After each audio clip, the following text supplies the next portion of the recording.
à l'écoute des textes, nous imaginons déjà le thème de l'homélie qui prendra la lieu de l'enseignement. Nous allons parler d'action de grâce. Moi, présence ici, dans ce couvent, dans cette chapelle, est une action de grâce. Et pour cela, vous pouvez vous ovationner.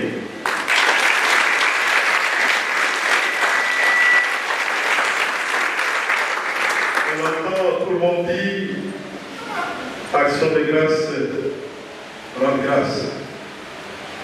Mais qu'est-ce qu'une action de grâce?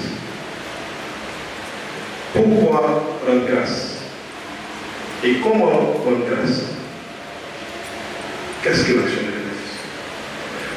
L'action de grâce est un acte de reconnaissance envers Dieu venant du cœur et exprimé en parole ou en action. Jésus a voulu nous enseigner que l'action de grâce précède parfois l'intervention de Dieu.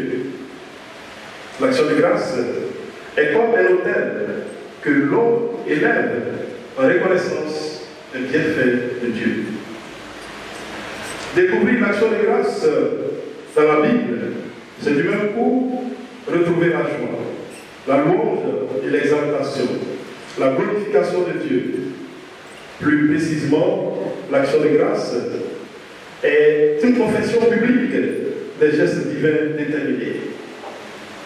Louer Dieu, c'est publier ses grandeurs.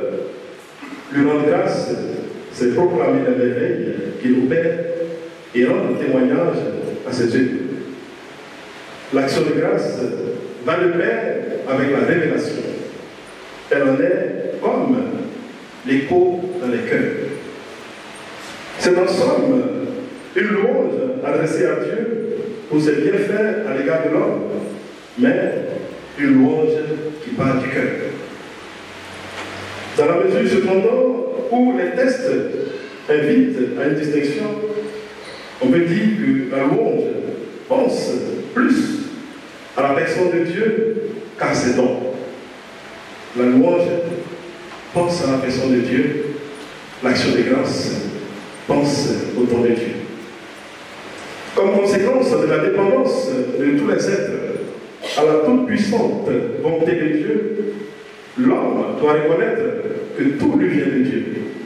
L'être, la vie, la continuation de la vie, et donc vivre dans cette reconnaissance pour le serment de Dieu en observant ses commandements. Il faut que tout serve Dieu, que tout lui rende grâce. En parcourant l'Ancien Testament et à partir de la première lecture de cette messe, David, joyeux des dons volontaires offerts pour la construction de la maison de Dieu, élève une louange. Béni sois-tu, Seigneur, Dieu de nos pères, Israël, depuis les siècles et depuis les siècles.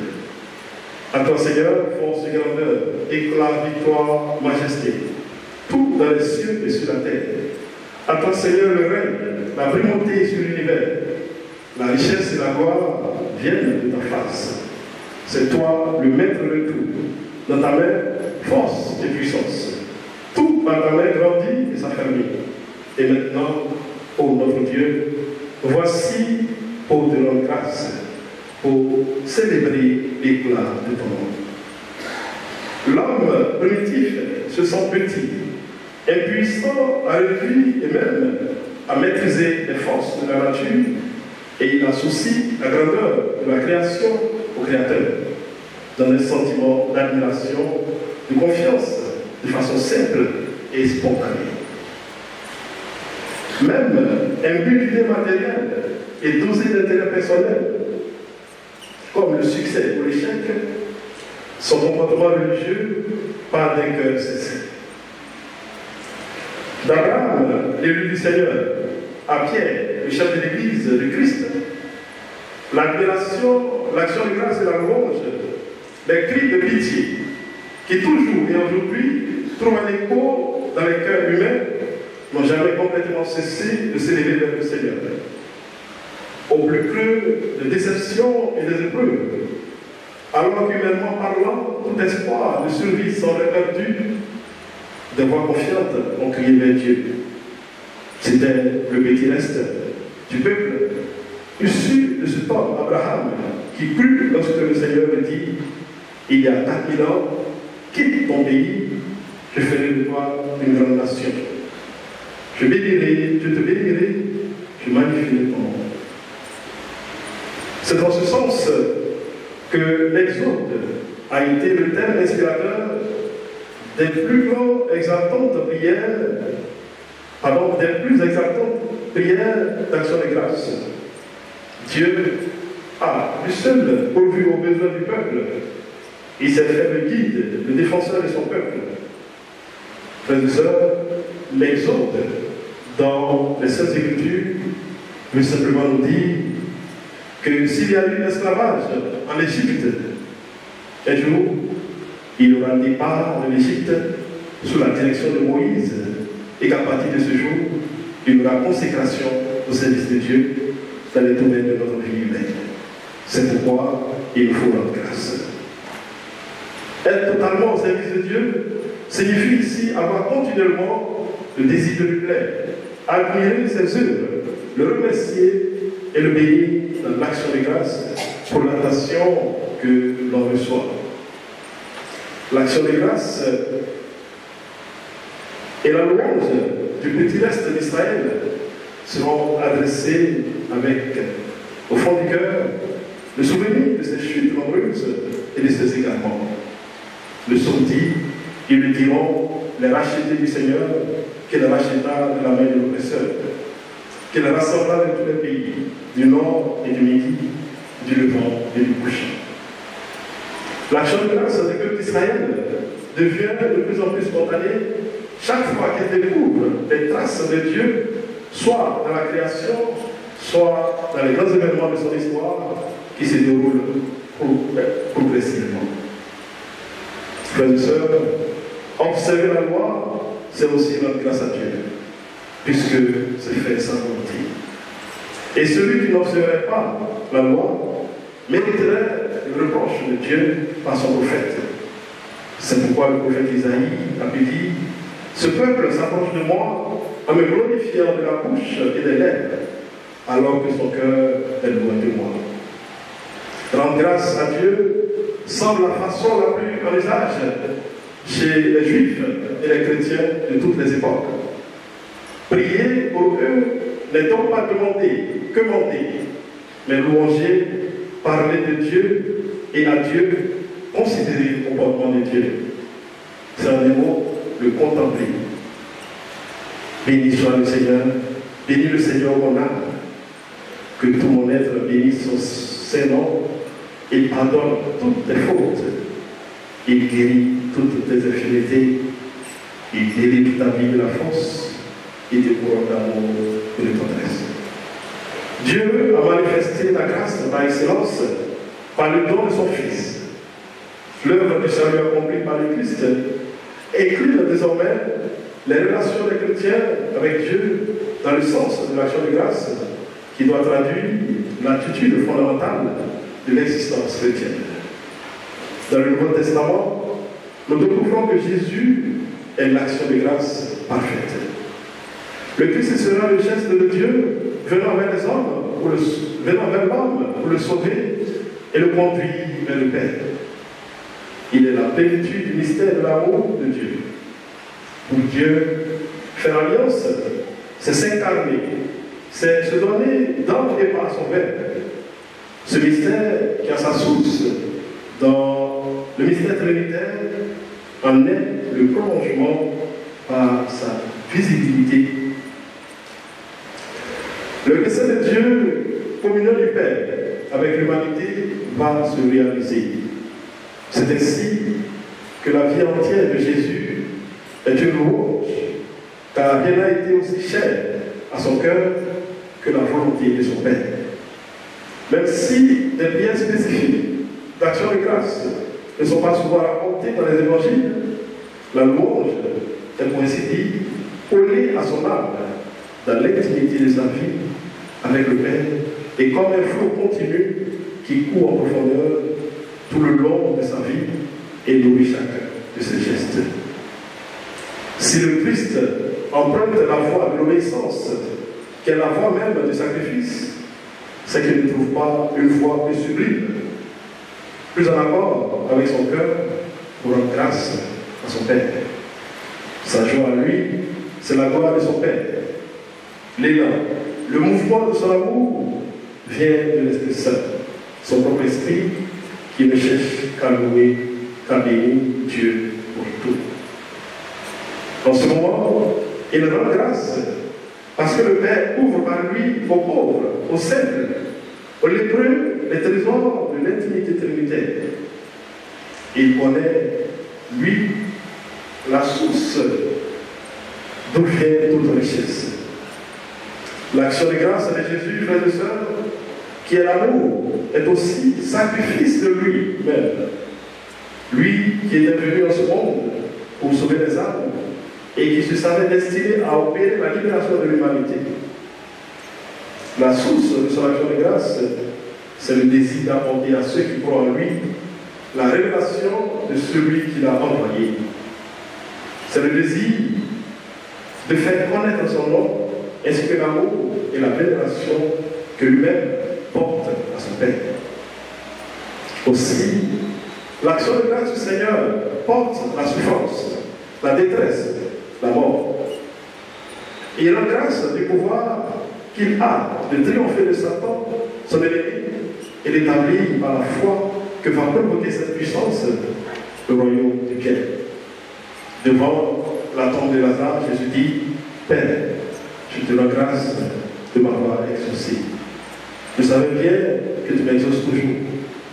Mais c'est pour tous ces hommes qui m'entourent que je parle, afin qu'ils croient que tu m'as envoyé.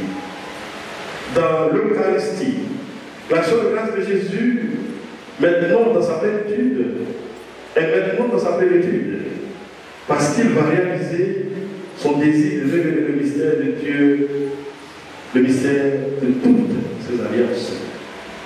Sa louange atteint son paroxysme lorsqu'il dit Père, l'heure est venue, glorifie ton Fils, pour que ton Fils te glorifie. Il demande la gloire pour son humanité parce qu'il veut y faire participer tous les humains. Cette gloire, c'est le pouvoir de nous faire participer à sa vie divine et éternelle par son oblation perpétuellement offerte. Alors, nous aussi, nous rendons gloire à Dieu. Avec Saint Paul, nous apprenons que notre prière devient action de grâce et louange. Il est bon donc à tout croyant de savoir que c'est le Christ qui témoigne en lui, que c'est le Christ en lui qui donne, qui sauve, qui aime, qui rend grâce. Saint Paul dit, ce n'est plus moi qui vis, c'est le Christ qui vit en moi. Le chrétien progressera dans sa ressemblance à Dieu s'il s'identifie au Christ mystique. Et une participation à une action de grâce liturgique va demander, frères et sœurs, à tout fidèle un arrachement à ses propres affaires, voire à ses désirs, et un dépassement du rite pour aller comme Jésus nous a fait de son Père.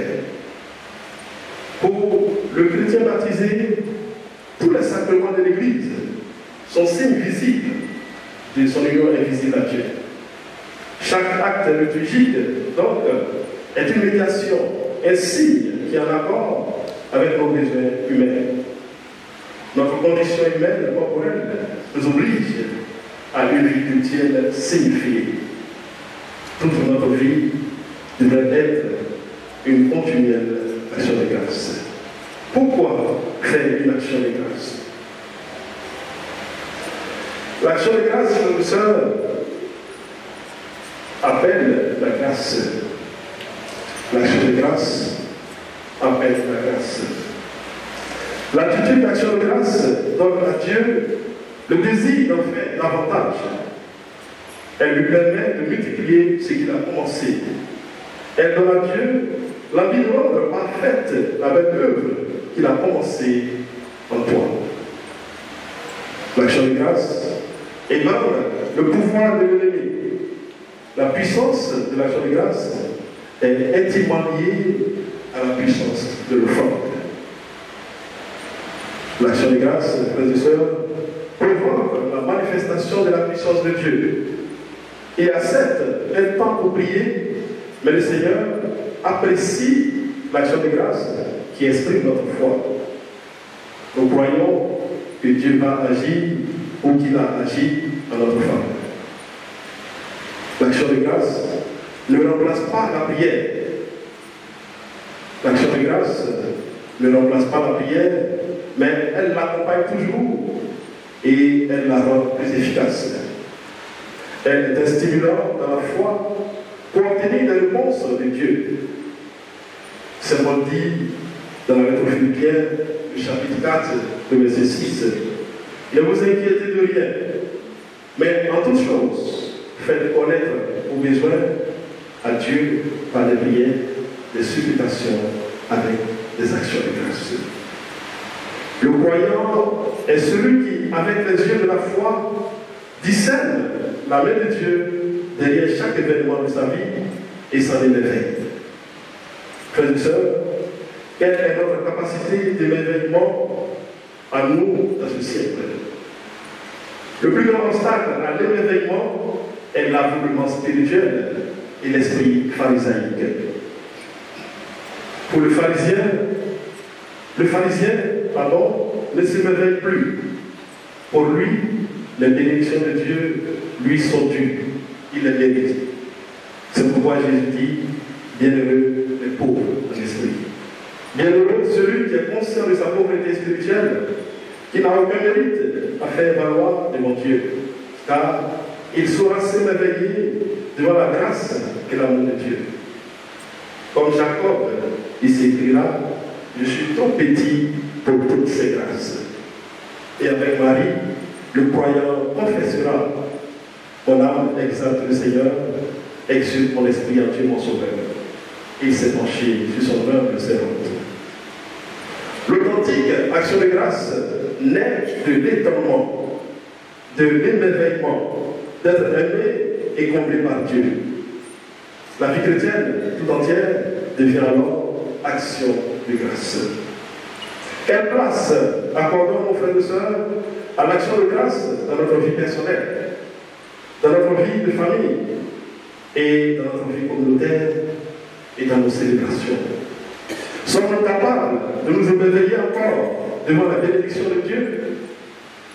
Notre reconnaissance est-elle épidermique ou bien est-elle profondément enracinée dans la contemplation du merveilleux dessein du salut de Dieu? La reconnaissance n'est pas naturelle au cœur de l'homme. Bien des événements au fil des siècles sont là pour en témoigner.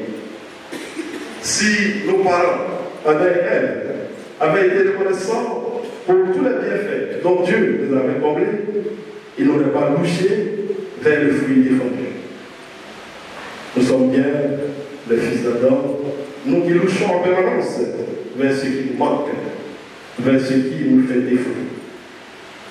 Si le peuple d'Israël avait été reconnaissant après les délivrances reçues, le désert n'aurait pas été jonché de tant de cadavres et sa traversée n'aurait pas été si longue. Dans l'extrait d'évangile de cette messe, c'est Luc fait le récit de la guérison de 10 lépreux, dont un seul est revenu le Messie Jésus, qui interroge avec tristesse. Tous les 10 n'ont-ils pas été purifiés?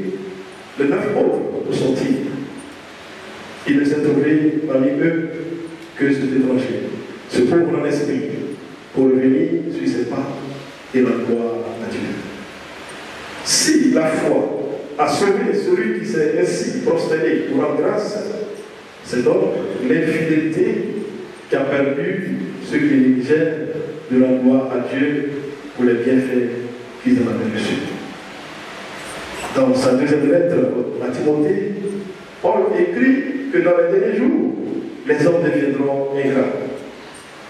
Mais il ne se décourage pas. Il écrit aux Colossiens, et là, il les invite à être des hommes et des femmes reconnaissants. Être reconnaissant, tel est le devoir premier du chrétien. Alors, comment rendre grâce? Nous pouvons rendre grâce simplement au moyen des sacrifices ou des offrandes, au moyen des chants et de la danse, au moyen de la prière, où nous pouvons rendre grâce en s'offrant soi-même. Faire la volonté de Dieu, c'est faire action de grâce. Rendez grâce au Seigneur, il est bon, éternellement.